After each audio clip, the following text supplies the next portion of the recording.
आदरणीय metropolitan counsellor Rakesh Jatav जी, आदरणीय madam सुमन टिंकू राजौरा जी, आदरणीय और मेरे अजीज डॉक्टर काकरान जी और डॉक्टर प्रमोद वर्मा जी, सबसे पहले तो मैं आपका स्वागत करता हूं और साथ में आप सबका भी स्वागत करता हूं। अस्पताल के मेरे एचओडीज, बाकी स्टाफ और ये जितने भी पेशेंट्स और उनके अटेंडेंट्स और बाकी स्टाफ आया कि आप सबने अपना कीमती समय निकाला और आज इस इवेंट को सक्सेसफुल कराने में अपना योगदान दिया। आज 24 मार्च का दिन है और आज हम वर्ल्ड टीबी डे मना रहे हैं। तो सबसे पहला प्रश्न यही उठता है कि आज ही क्यों, 24 मार्च को ही क्यों वर्ल्ड टीबी डे मनाते हैं।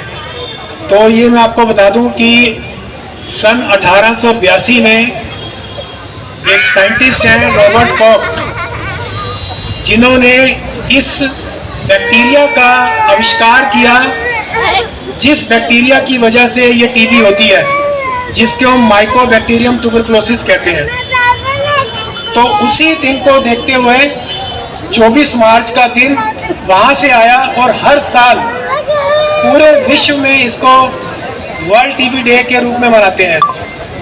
और क्यों मनाते हैं और कैसे मनाते हैं, उसके पीछे मकसद यही है जो अभी तक आप ये म्यूजिक के द्वारा या जो अभी बोल रहे थे त्रिपाठी जी, उनके द्वारा सुन रहे थे कि टीबी के बारे में जानकारी बढ़ाई जाए और टीबी से कैसे बचा जाए, और अगर किसी को टीबी हो गई है तो उसका जल्द से जल्द इलाज करवा के उसको ठीक किया जाए। तो इसके बारे में जानकारी बढ़ाने के लिए हम सब इकट्ठा होते हैं। और ये प्रोग्राम लार्ज स्केल पे तो चलो साल में एक बार मनाया जाता है, परंतु एक बार से ये बात बनती नहीं है। आप सब भी जानते हैं इस तरह के छोटे छोटे प्रोग्राम कम्युनिटी में जगह जगह पे होते रहने चाहिए, ताकि अवेयरनेस बीमारी के बारे में, उसके बचाव के बारे में, उसके इलाज के बारे में चलती रहे। तो जब भी हम, अब जैसे कि हम बात कर रहे हैं बीमारी की, तो उसकी जानकारी बढ़ाने के लिए जब आज इकट्ठे हुए हैं, तो जब हम बीमारी की बात करते हैं तो सबसे पहला प्रश्न यही उठता है हमारे दिमाग में कि इस बीमारी से कैसे बचा जाए, है ना। कोई नहीं चाहता कि मेरे को बीमारी हो, तो पहला प्रश्न यही आता है कि कैसे बचा जाए। तो जब हम बचाव के बारे में बात करते हैं टीबी की, तो 3 मुद्दे सामने आते हैं। पहला मुद्दा कि मेरे को टीबी ना हो, मतलब मैं टीबी से बचा रहा हूं। दूसरा मुद्दा कि मेरे से टीबी दूसरे को ना हो, अगर मेरे को टीबी है तो दूसरे को उससे ना हो। दूसरा कौन हो सकता है? दूसरा बाहर का नहीं, हमारा अपना घर का फैमिली मेंबर भी हो सकता है ना। तो इसका मतलब क्या है, हमें उनको भी बचाना है। घर में अगर एक मेंबर को टीबी हो गई है तो बाकियों को ना हो। तो ये दूसरा मुद्दा है। पहला मुद्दा क्या कि मुझे टीबी ना हो, मैं बचा रहा हूं। दूसरा, मेरे से दूसरे को ना हो। और तीसरा मुद्दा जो और भी ज्यादा इंपॉर्टेंट है कि अगर किसी को टीबी के लक्षण हैं तो उनको छुपाया ना जाए, आगे बढ़ के उसका डायग्नोसिस बनाया जाए और जल्द से जल्द इलाज कराया जाए, जिसको हम प्रिवेंशन में कहते हैं early diagnosis and early treatment. तो जितना जल्दी बीमारी का पता चलेगा और जितना जल्दी उसका इलाज होगा, तो एक तो जिसका इलाज हो रहा है वो ठीक होगा, दूसरा उससे दूसरों को फैलने की बीमारी का चांसेस ऑलमोस्ट नील हो जाएंगे। तो इन 3 मुद्दों पे बचाव करना होता है हमें। तो अगर हम पहले और दूसरे मुद्दे की बात करें तो उसमें क्या है कि पीछे जो 2-3 साल कोविड हुआ, उसने हमें सब सिखा दिया। क्योंकि टीबी भी, ये जो हमारे सांस की नली से हमारे अंदर कीटाणु जाते हैं ज्यादातर केसेस में, जब हम खांसते हैं, छींकते हैं, जब कोई टीबी का मरीज खांसता है या छींकता है तो वो कीटाणु हवा में जाते हैं। उस हवा में जो भी सांस लेता है उसको वो टीबी होने का चांसेस बढ़ जाते हैं। तो इसका मतलब क्या हुआ, जो कोविड में जिस तरह से कोविड होता था उसी तरह ये टीबी की बीमारी फैलती है। तो उसके बचाव के बारे में आप सब जानते हो। क्या बचाव है उसका? मास्क लगा के रखना। अगर किसी को खांसी या छींक आती है तो मुंह पे कपड़ा रखना। बार बार अपने हाथों को मुंह और नाक पे मत लेके जाना। जगह जगह हाथों को टच नहीं करना। बार बार हाथ को साबुन और पानी से धोना। और अगर सैनिटाइजर अवेलेबल है तो सैनिटाइजर से डिसइंफेक्ट करना। और जितने भी क्राउडेड प्लेसेस हैं उनको अवॉइड किया जाए। तो यही सब बचाव के तरीके थे कोविड से, और यही सब बचाव के तरीके हैं टीबी से। कुछ भी अलग नहीं है, क्योंकि दोनों की दोनों बीमारियां हवा द्वारा हमारी सांस की नली से फैलती हैं। तो इन अगर प्रिकॉशंस को हम ध्यान में रखें तो हम टीबी से बच सकते हैं। अब टीबी दो तरह की होती है। एक है फेफड़ों की टीबी, जो कि 70% तक होती है। 70% टीबी फेफड़ों की टीबी होती है। और फेफड़ों की टीबी है जो एक दूसरे से फैलती है। क्यों? क्योंकि वो सांस द्वारा फैलती है। खांसने छींकने से कीटाणु जाते हैं हवा में। तो फैलने वाली टीबी सिर्फ फेफड़ों की टीबी है। बाकी जो 30% टीबी है वो हमारे बाकी ऑर्गन्स की है। जैसे किसी को गांठें हो जाती हैं, गले में गांठ हो गई, बगल में गांठ हो गई, हड्डियों की टीबी हो गई, बैकबोन की टीबी हो गई, दिमाग की टीबी हो गई, कई बार लंग्स के अंदर पानी भर जाता है। तो ये वो टीबी है जो तकरीबन 30% होती है टोटल में से, परंतु ये एक दूसरे से फैलती नहीं है। परंतु इलाज उसका वही है, दोनों का इलाज वही है। तो जो मैं आपको बता रहा था कि पहले तो मुद्दे तो वही प्रिकॉशंस वाले हैं। तो जो तीसरा मुद्दा बचाव वाला है कि अगर किसी को टीबी के लक्षण है तो उसका जल्दी से जल्दी डायग्नोसिस बने और उसका इलाज शुरू हो। तो लक्षण क्या है? खांसी सबसे मेन लक्षण है, खांसी। अगर किसी को लगातार 2 हफ्ते से ज्यादा खांसी है, लगातार बुखार चल रहा है, खांसी में खून आया, वजन कम हो रहा है, भूख नहीं लग रही, तो ये लक्षण हो सकते हैं कि शायद टीबी हो। मैक्सिमम चांसेस है कि टीबी हो सकती है। तो इन लक्षणों में हमने इग्नोर नहीं करना। ये नहीं सोचना कि मुझे टीबी कहां से हो सकती है, क्योंकि टीबी ना अमीरी देखती है ना गरीबी देखती है, ना ये देखती है कि ये पढ़ा लिखा है या अनपढ़ है, ना ये देखती है कि ये अफसर है या चपरासी है। टीबी किसी को भी हो सकती है, क्योंकि टीबी के कीटाणु हवा में है और उस हवा में सांस हर कोई लेता है। तो कभी ये मत सोचो कि मैं तो इतना बड़ा अफसर हूं या मैं तो ये हूं मैं वो हूं, मुझे टीबी कहां से हो जाएगी। टीबी किसी को भी हो सकती है। तो सिर्फ हमें ध्यान रखना है इन 4-5 लक्षणों के बारे में कि अगर ये 4-5 लक्षण है तो हम अपने नजदीक के स्वास्थ्य केंद्र में जाके अपने बलगम की जांच करवाएं। अगर डॉक्टर एक्सरे लिखते हैं तो एक्सरे करवाएं। और जो फेफड़े के बिना वाली टीबी है, फेफड़े के अलग वाली टीबी, उसमें कुछ जांचें होती है, जैसे पेट का अल्ट्रासाउंड होता है या गांठ की जांच होती है जिसको FNAC कहते हैं, या दिमाग का रंगीन एक्सरे होता है। तो वो डॉक्टर बताएगा। हमें सिर्फ डॉक्टर के पास या नजदीकी स्वास्थ्य केंद्र में, चाहे वो मोहल्ला क्लिनिक है, चाहे वो पॉली क्लिनिक है, चाहे वो डिस्पेंसरी है, चाहे वो कोई हॉस्पिटल है, हमें देर नहीं करनी चाहिए। हर अस्पताल में, हर जगह डिस्पेंसरियों में टीबी की जांच के केंद्र बने हुए हैं जहां पे बलगम जांच होती है। तो इन लक्षणों को देखते ही हमें खुद भी इन सेंटर पे आना है, और अगर हमें किसी का पता चलता है, अगर कोई घर में है, कोई यार दोस्त है, या कोई रिश्तेदारी में है, कोई अड़ोस पड़ोस में है, तो उसको समझाना है कि देखो घबराने की जरूरत नहीं है।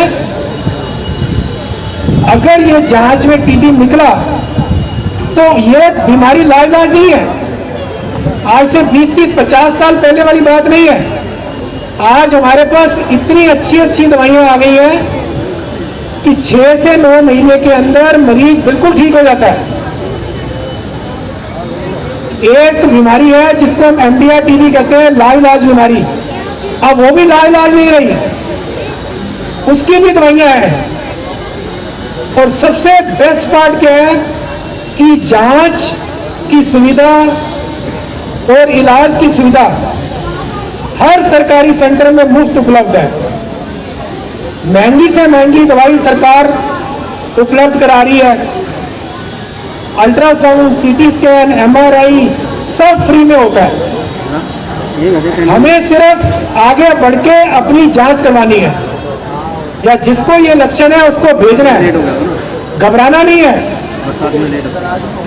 और अगर फेफड़े वाली टीबी भी है तो ये मान के चलो, अगर हम 2 हफ्ते दवाई खा लेते हैं, सिर्फ 2 हफ्ते, जबकि दवाई चलेगी 6 से 9 महीने, परंतु 2 हफ्ते दवाई खाने के बाद हमारे से दूसरे को फैलने का खतरा खत्म हो जाता है।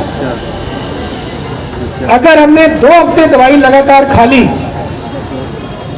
तो ये जो फैलने वाली बीमारी है वो भी फैलने वाली रह जाती। तो इसलिए अगर किसी को घर में टीबी है या हमारे किसी यार दोस्त को टीबी है तो हमें उससे घृणा नहीं करनी, उससे दूर नहीं भागना, उसकी आगे बढ़कर हेल्प करनी है। और हेल्प क्या करनी है? अगर उसका इलाज शुरू नहीं हुआ तो नजदीकी स्वास्थ्य केंद्र में लाके उसका इलाज शुरू करना है। और अगर वो इलाज करवा रहा है तो उसको समझाते रहना है कि भैया लगातार दवाई खानी है। टीबी की बीमारी लाइलाज नहीं है, इलाज हो सकता है, परंतु उसके लिए जरूरी है कि दवाई लग के लगातार खाई जाए। 6 से 9 महीने जैसे जैसे डॉक्टर बताते हैं उसका इलाज करो तो ये बीमारी जड़ से खत्म हो जाती है। तो घबराना नहीं है और ना ही डरना है। ज्यादातर क्या होता है, मालूम, अगर हमें पता लगे कि ऑफिस में या घर में या पड़ोस में किसी को टीबी निकल आई है तो एकदम घबरा जाते हैं, डर के मारे उसके घर जाना बंद कर देते हैं, उसको दूर कर देते हैं। और जबकि मैंने बता दिया इलाज शुरू होते ही 2 हफ्ते के अंदर उससे फैलने का डर खत्म हो जाता है। और उससे बचने के लिए भी क्या करना है, उसको बोलना मास्क लगा के रख बस, और खुद भी मास्क लगा के रखो। अब तो कोविड ने हमें समझा दिया। कोविड में आपने देखा कैसे हमारे हेल्थ वर्कर्स ने काम किया मरीजों के लिए। कोविड तो उससे भी ज्यादा खतरनाक बीमारी थी। तो जहां प्रिकॉशंस टूटती हैं वहां पे इन्फेक्शन होता है। अगर हम मास्क लगा के रखें, थोड़ा डिस्टेंस बना के रखें तो कुछ भी नहीं होता।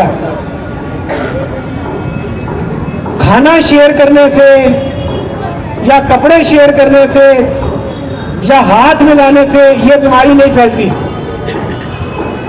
ये बीमारी तभी फैलेगी अगर एक टीबी के मरीज ने खुले में खांस लिया और हवा में कीटाणु आ गए और आसपास अगर कोई है जिसने मास्क नहीं पहना हुआ तो उसको चांसेस है कि शायद टीबी हो जाए। तो भी जरूरी नहीं है, क्योंकि ईश्वर ने जो हमें शरीर दिया है उसके अंदर जो डिफेंसेस हैं वो हमारे जर्म्स से लड़ने की शक्ति देते हैं। तो घबराना नहीं है, ऐसे लोगों की आगे बढ़ के मदद करनी है। ताकि वो ठीक हो जाएगा तो हमारा ही फायदा है, हमें डर नहीं रहेगा उससे फिर आगे। ठीक है, तो एक तो ये जो 3 चीजें बताई मैंने बचाव की और इलाज की, इसको आपने जगह जगह फैलाना है और बताना है। अब 2 मिनट लूंगा। दवाई तो लग के खानी है, परंतु खाना भी जरूर खाना है, क्योंकि शरीर में शक्ति आती है डाइट से, खाने से। अगर हम पौष्टिक आहार नहीं करेंगे, नहीं लेंगे, तो दवाइयां भी काम नहीं करती हैं। दवाइयों का काम करने के लिए हमारे शरीर में भी शक्ति होनी चाहिए। तो शक्ति आती है सिर्फ खाने से। और एक बात बता दूं, कोई स्पेशल खाना खाने की जरूरत नहीं है। कुछ लोग सोचते हैं कि हमें मांस मच्छी खानी पड़ेगी, अंडा खाना पड़ेगा, ये सब खाना पड़ेगा, महंगे महंगे फ्रूट लेने पड़ेंगे, ये करना पड़ेगा तभी हम ठीक होंगे। ये सब भ्रम है। सिर्फ दाल, रोटी, सब्जी, अगर ये 3 चीजें आप लग के लगातार खाते हो 3 बार, सुबह का नाश्ता, लंच और डिनर, क्या बोला, दाल, रोटी और सब्जी, तो मान के चलो आपको किसी भी स्पेशल डाइट की जरूरत नहीं है। अंडा, मांस, मच्छी अगर आप खाते हो तो आप खाओ, परंतु टीबी के इलाज के लिए या किसी भी बीमारी के इलाज के लिए इनकी आवश्यकता नहीं है,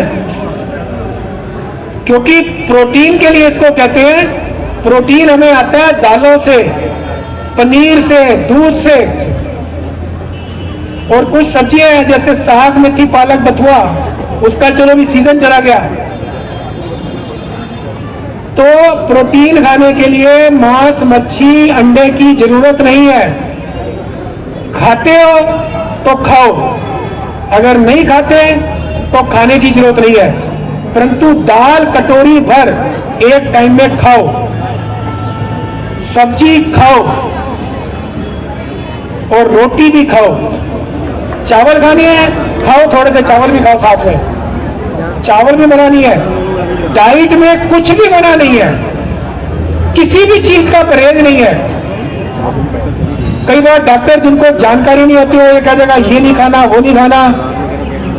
तो बता रहा हूं आपको मैं, टीबी के इलाज के लिए आपको किसी भी डाइट का परहेज नहीं है। जो मन करे खाओ, जो भी मन करे, किसी भी फ्रूट का, कोई भी सब्जी, कोई भी दाल, कुछ भी खाओ। कुछ भी खाने का मतलब है ब्रेड पकौड़ा, समोसा, है ना, खाने पीने की मीठी चीजें, चॉकलेट, जो मन करता है सब खा सकते हो। ब्रेड पकौड़ा, समोसा उनको मना करते हैं जिनको मोटापा है, या जिनको ब्लड प्रेशर है, या जिनको शुगर की बीमारी है।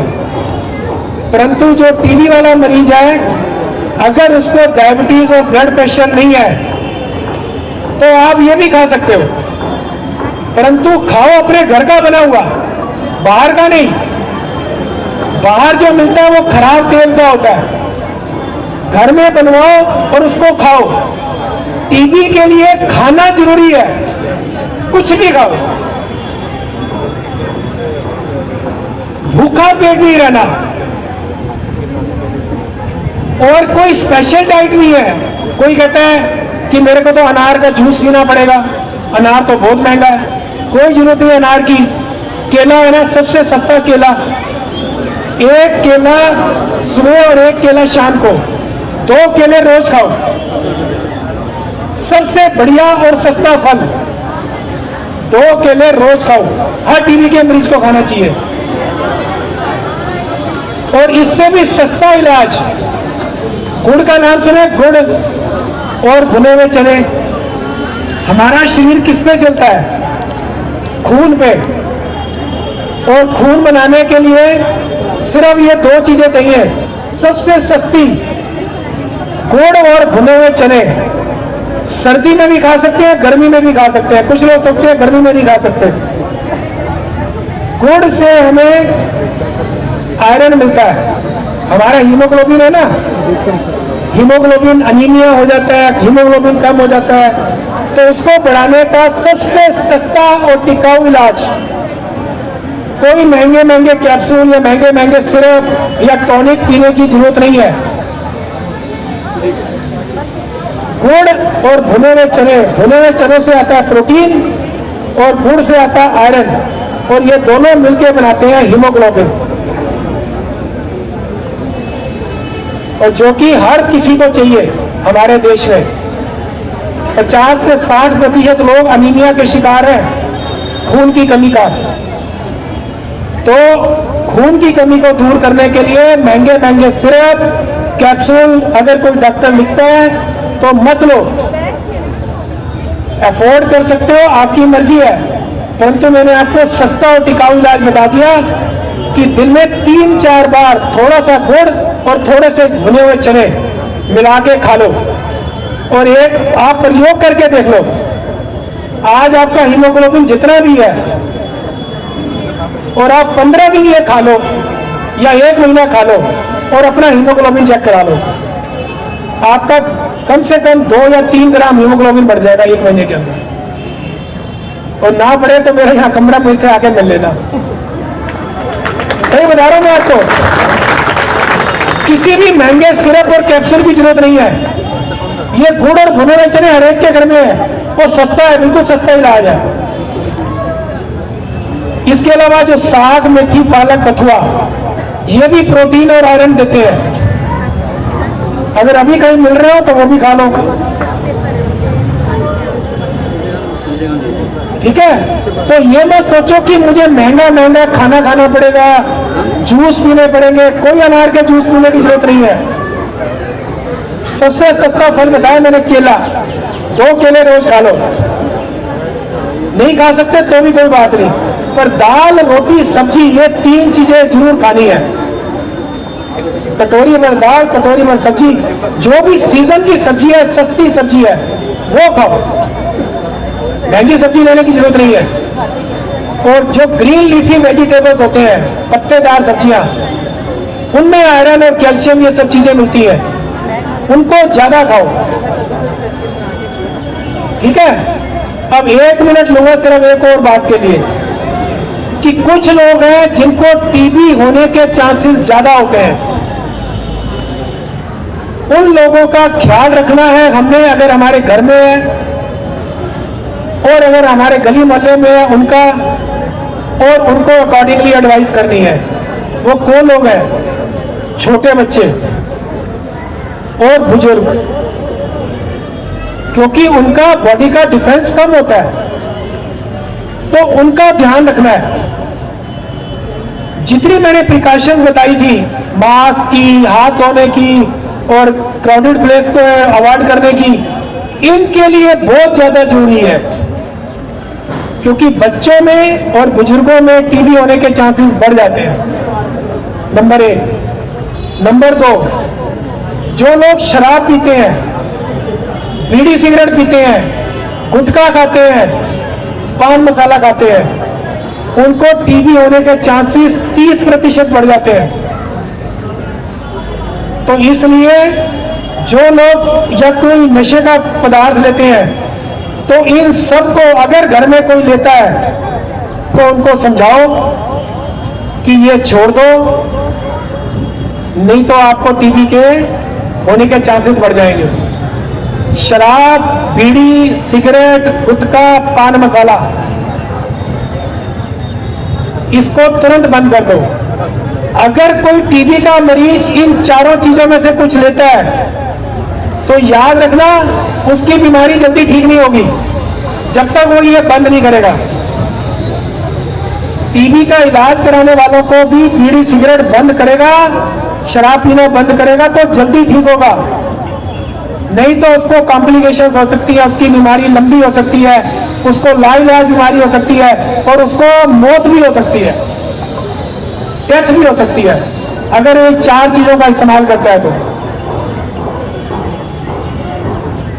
तीसरा, अगर किसी को कुछ पर्टिकुलर बीमारियां हैं, जैसे किसी को शुगर की बीमारी है, डायबिटीज है,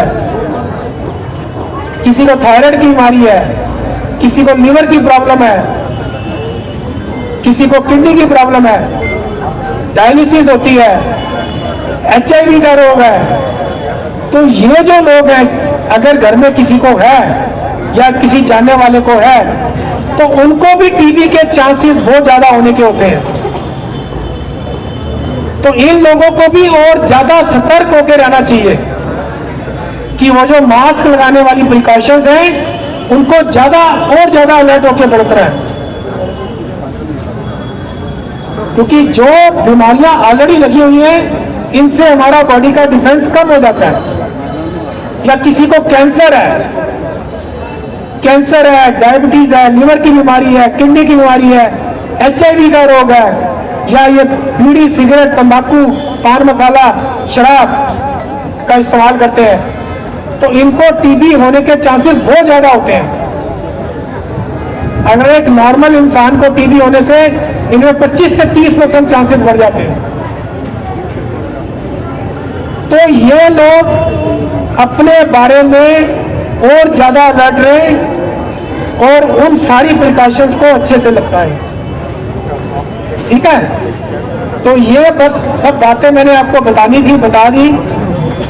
और इनको आप आगे फैलाना, अपने घर में, अपने गली मोहल्ले में बताना, रिश्तेदारों में बताना।